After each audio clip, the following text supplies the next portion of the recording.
Oh god, the spiders are climbing the world border.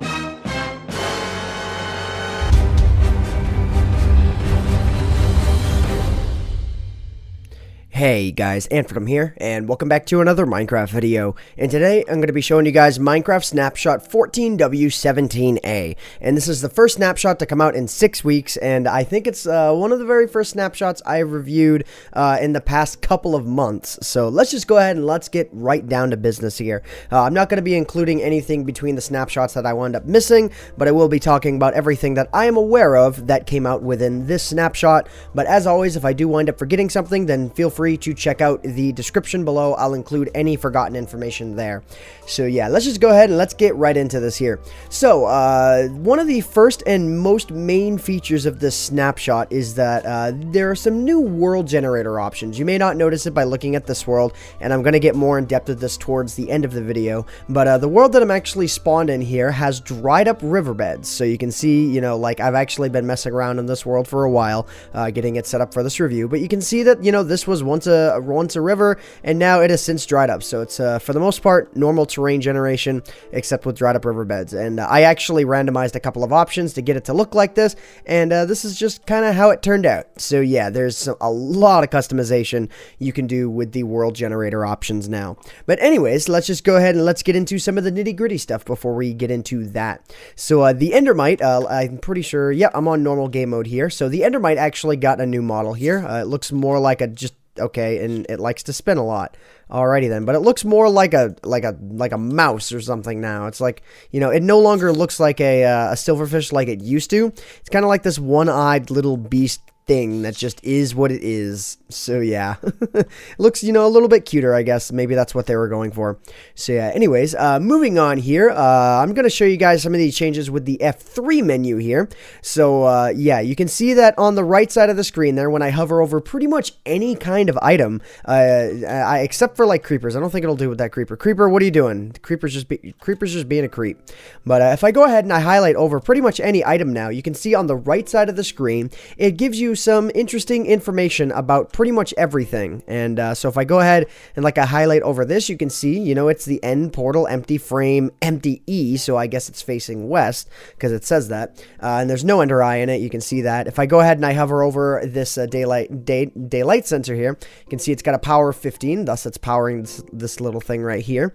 And yeah, you can actually see if I look at the iron trap door, you can see that it's open, the half that it's a bottom half. So if I were to go ahead and I were to do this and I were to look at this, it would say half top. This one is facing north, so I guess north, you know, that way. So that's the way it's facing. Awesome and stuff. If I go ahead and I take a look at like the ender chest here, it actually does something a little bit weird. It says round trip different, but essentially what those numbers mean on the right is, I think it's just an overcomplicated way of what direction it's facing, because if you actually see where it says block Minecraft : ender underscore chest 3, and then you take a look at where those numbers are red, it says 0x1 and 0x2. If you take 1 plus 2, that equals 3.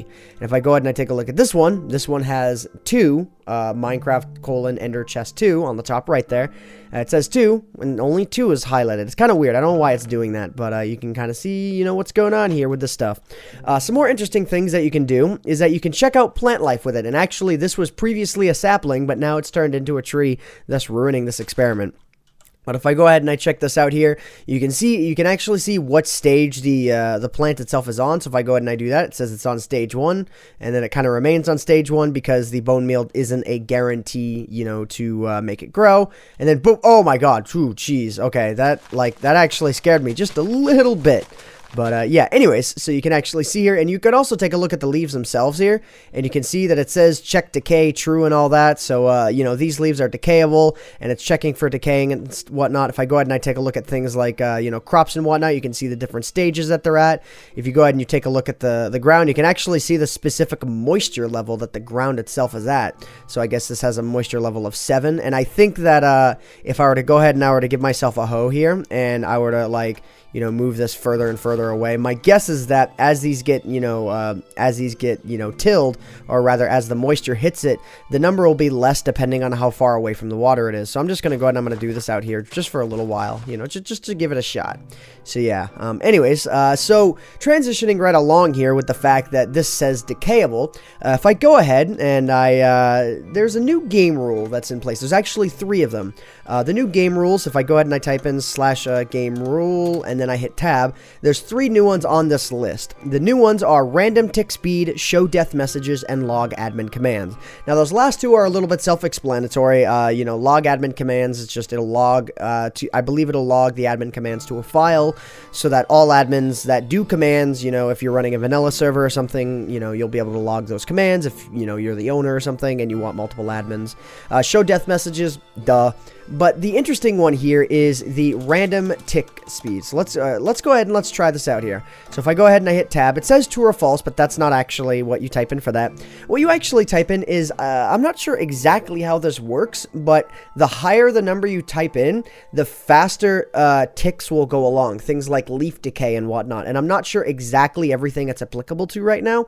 But if I go ahead and I set random tick speed to 10 here, and then let me just go ahead and let me break this apart. So anyways, yeah, that was kind of weird. My game decided to crash on me as I was breaking apart that tree. Anyways, let's go ahead and let's do the game rule again. Hopefully this isn't going to crash this time. So game rule for the random tick speed, let's go and let's set that to 10, which is actually not that fast of a setting. Let's go and let's open up the F3 menu here just to have it open again. And if I go ahead and I break apart this right here, I hope this doesn't crash me. No, okay, it's not going to. So as you can see here, the leaves themselves are decaying pretty fast. If I go ahead and I change this number to like 50, they're gonna decay stupidly fast. You can see what's going on here. So yeah, you can see what's going on here. Yeah, things decay and stuff and things. Let's go ahead and let's grow ourselves another tree here and then do this. Yeah, it's gonna decay really, really fast. So yeah, you can go ahead and you can have some fun with this too. If I actually go ahead and I type in /fill 0, 50, 0, and then 10, 60, 10 with Minecraft, let's see, leave. If I go ahead and I do that, it'll fill 1,300 blocks and it'll fill them up. It should be pretty decently above me. Let's see, where is it going to be? It should be like right here. It should be pretty close actually. It's only up. Oh no, I did it at 50 blocks. I'm actually an idiot. Okay, let's go ahead and let's do this instead to, let's see here. Let's do 80, no, not 800, but 80, and then 90. So there we go. So that's that right there. If I go ahead, you can see it's not actually checking for decaying right now. But if I go ahead and I punch this, okay. Oh, yep. Here we go. I think that, yep, the game's lagging a little bit while doing it. But you can see that this thing is falling apart really, really fast. And of course, the faster you set the number, the faster they're going to decay. But I'd recommend not setting the number too high because things get a little bit ridiculous at that point. It's really bad. So like your game will be very viable to crash just under normal use if you set that random tick speed to be way too high. So I'd recommend just tinkering with it and seeing what works best for you. So yeah, now I got all kinds of saplings and apples all over the ground. Yeah, but it could make for an interesting mechanic in a map or something like that. So anyways, okay. Oh no, actually, and I was talking about the moisture thing earlier. Note, they're all set to 7. So I actually don't think it has anything to do with the moisture. That's really quite interesting. But yeah, anyways, so one interesting thing I did want to mention while I was talking about the F3 options is that when you look at wool, for whatever reason, it seems as if Mojang like got some kind of weird mix match thing going on. They had to change a bunch of information about the blocks themselves. I don't want to get too technical about it, but yeah, they had to change some stuff, and now it says the model for this is actually cube orange. This is black, and this is pink. So it's choosing the opposite color on the color spectrum to choose. So if I were to go ahead and I were to take this gray sheep here, this might not be a great example, but yeah, okay. So you can see a dark one came off of that. Let me go ahead and let me snag some blue wool here. So let's go ahead and, or no, let's actually just get lapis. Let's go and let's do this up. Bam. So if I go ahead and I do that, I'll actually get orange wool or yellow wool. Okay, yeah, that's pretty much the opposite side of the spectrum for that. So that's kind of weird. sheep, why you be so weird? I really have no idea. But anyways, let's go ahead and let's head to the main menu here. I'm just making sure that I haven't... Oh, I did actually forget something, so let's go ahead and let's not forget that. So what I'm going to show you guys next is a new command that has been implemented into the game, and this is actually a very important one. Had I missed this, I would have felt like a complete and total tool. But a new command that was implemented into the game is a command called Worldborder, and there's two different settings you can do for this. It's set and center, and I believe center... Okay, yeah, so I think center by default is 0, 0, but, you know, just to show you guys, the world border is going to be set to 0, 0. But there's also the command set. So if I go ahead and I type in set, and then let's just say I set it to 50. Okay, bam. So now the world border is now at 50. So whenever you reach the world border of the world, which by default is 30 million blocks outwards in any given direction, you know, 30 million radius, you're going to encounter this wall of blue lines. And when you try and hit it on the east axis, and I think it's, yep, the south axis. So on the south and east axis, you can actually get past the border by about a block or so. Oh God. The spiders are climbing the world border. I'm pretty sure that's not supposed to happen.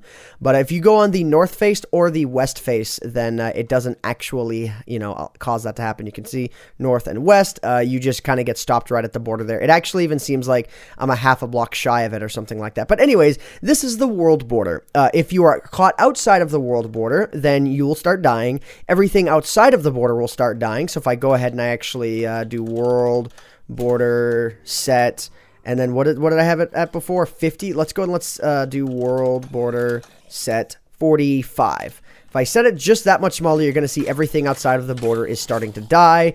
And if I go ahead and I set it to 40, you can see, you know, even more is going to start to die. Let's go and let's set it to 30 here. Everything starts to die. You know, just everything dies. So yeah, you can see there's just so many things in here. And I'm going to go ahead and I'm going to set it to like 10. Yeah, let's just start killing everything. Oh, 4. Why not? Oh, 4. Oh, why not 2? Why not 2? Yeah. So anyways, if I actually, let me go ahead and let me set it to 10 here. If I go ahead and I set it to 10, come to the border, and then I set it to 1. Wow, that actually has a really cool effect. But if you're caught outside of the world border on survival mode, you will start dying. And so will everything else. Let me go and let me set the border here. But a really cool feature is that you can actually change the speed at which the world border will actually shift. So if I want to go ahead and I want it to take 5 seconds for the world border to expand back to 50 blocks, or approximately 5 seconds, I think it might be a little slower than that, you can actually see here, the world border itself turns green because it's expanding. And yeah, it you know, increases at a speed of 5, and then if I go ahead and I set it to, you know, to 10 here, you can see it turns red because the world border itself is coming inwards, which could be really useful on like a survival game setup or something. You know, definitely mess with it as you please. Imagine, like, you know, setting like a super ultra hardcore map or something like that. Let me go ahead and let me set to 50, and let me see if I can do 0.01 or something. Nope. Okay, that's not a valid number. But, oh, okay, whoa, that actually, maybe, let me actually do, like, not 10,000, but let's just do, like, 100 or something. Let's see, 100, yeah, just messing around here, 10.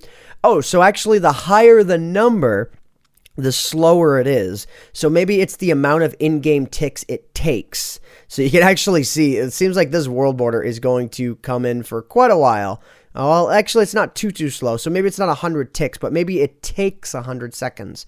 I'm not sure. But anyways, you guys get the idea as to what's going on here with that. So, yeah. Anyways, that is the world border.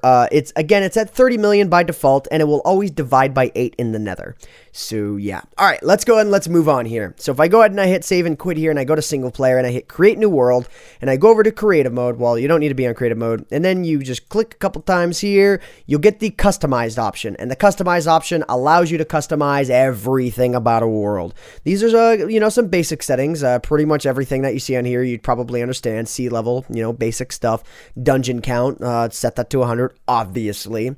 Biome size, lava oceans, lava lakes, things like that. You know, just, you know, things that, like, you know, are pretty simple. Then you get into the more complex stuff on the next page. Basically, everything you see here are all of the, oh god, okay, it doesn't want to scroll, but everything that you see here are all of the naturally generating ores and whatnot that spawn on the map. So if I wanted to make it so that diamonds spawned, you know, they'll spawn upwards of 145 blocks. If I wanted to do that, you know, I could just make that one change. It doesn't really matter. You can see everything here. You know, you can change the spawn size, So you can change the spawn tries, so the higher that goes, the more times it'll try and spawn it within a given chunk, I guess. The minimum height and the maximum height. So yeah, you can change the same settings with everything. If I go to the next page here, it gets even more in depth. This involves more or less of the world generation itself, the world shape and whatnot, and it says expert users only, but you know, feel free to mess around with it as you see fit. Just keep in mind your world may not generate if you get way too random with this. And then the next page, it gets even more, you know, random and complex and whatnot. And I don't fully understand, you know, what these 2 pages are all about, but I kind of get it. Like the main noise scale Y, I can only assume that the higher I set that, the more noisy the map gets, or like it'll get noisy at higher elevations, or like things will just happen. Like height scale, for example, if I set that higher, I can only imagine what's going to happen with the height of the world now. Let's just go ahead and let's do that here. The world itself may not actually spawn though, so I'm just going to go ahead and I'm going to prepare for this, guys. We're going to try and spawn this world, and we're going to see if it's going to work, but it might not. I actually don't know. We're having some fun right now. That's all I'm saying. But if it doesn't work, okay, we got something. Okay, we might have something here. I don't know. But yeah, okay. Oh, and what happens? I spawn on like a literal flat world. So yeah, obviously, as I said before, I don't exactly know what all of the settings do. Maybe it does affect the y-axis, but I need to be like near a mountain biome or something. I don't know. Just feel free to mess around with it for yourselves, guys, and always be sure to check up on the Minecraft Reddit, because they're going to probably be figuring out things with this that I'm not even going to understand, you know, for quite a while. But yeah, anyways, I think that pretty much covers everything else that I want to cover. The last thing I am going to cover, though, is I'm going to save and quit, and I'm just going to tell you guys, oh god, okay, this is weird, but you can actually reorder your servers like you can reorder resource packs, even though you can just hold shift and hit the up and down arrows anyways. Like, yeah, you can just do that. If you guys want an awesome server to play on, that's currently on 1.7, but I'm sure we'll be on 1.8 as soon as 1.8 comes up. Well, soonish after, you know, we'll get it up as quickly as we can, is mc.antvenom.com. That's my server. Yeah, we're in the alpha phase, and we got things going right now. There's like 5 maps for every game. You know, there's like 5 games up right now. It's pretty awesome. Be sure to check that out. Link is going to be in the description for that as well. But anyways, guys, this is going to end my ramblings off here. I hope you all have enjoyed this snapshot review. Again, if I did miss anything, the information will be in the description below. You can always remind me. So yeah, hope you all have enjoyed. My name is AntVenom, and I bid you all farewell. Thanks so much for watching.